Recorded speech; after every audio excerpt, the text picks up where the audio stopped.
Hello again, this is Comic Book Wednesday. Let's start with some comic book news. Frank Miller, the writer of Sin City, Batman Year 1 and The Dark Knight Returns, is working on another project. It's a modern superhero tale starring a new protagonist, the Fixer, as he battles terror. And I'm assuming by terror we mean terrorists. The project was originally announced in 2006 as Holy Terror Batman, which is a brilliant name for a Batman comic. Obviously, as it was Batman, it was being released by DC. In 2010, the project had moved over to Legendary Comics, and obviously they couldn't take Batman with them. So that's how we've ended up with this new superhero, the Fixer. A fast-paced, biting commentary on our uncertain and volatile times, told with some of the most gut-wrenching, iconic images he's ever produced. If the graphic novel actually lives up to those claims, I will be more than happy. It will be available in stores on September 14th.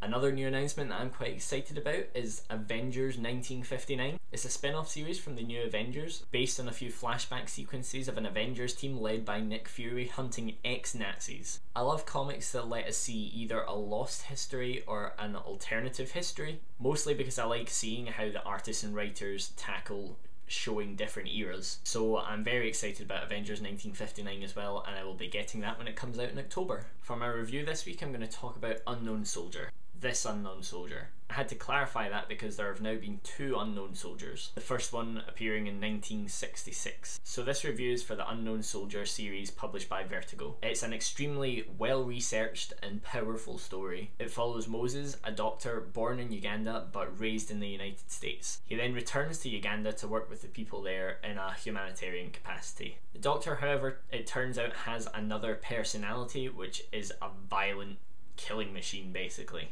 He then goes on to wage a one-man war against the people who are keeping Uganda a war zone. The artwork is brutal but full of deep earthy tones. It contrasts really well with other dark comics which tend to be city-based. The storyline is unbelievably well researched. You'll finish reading this comic book series and know so much more about the conflicts in Uganda and surrounding areas, which are conflicts that are so commonplace now that it's not even news anymore, it's hardly reported on. And I think towards the end you start to feel some of Moses' frustration towards the people who are keeping the country in that situation. At the same time, even though you end up feeling sympathetic towards his situation and the situation of the people in the country, it's not a political comic. It doesn't take sides with anyone. It's more an engaging story that somehow manages to teach you on the side. Some people will argue that the story ended too abruptly, but most of the time that's just because there were fans who objected to it being cancelled.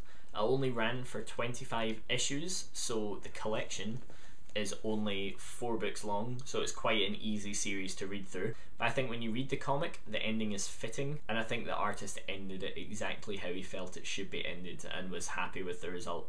I totally recommend you go out and get the first collection, Unknown Soldier Haunted House. And that's pretty much it for today. And I know technically I've just reviewed another DC character, but it was published on Vertigo, so it totally doesn't count, and I'm going to do a Marvel comic next week.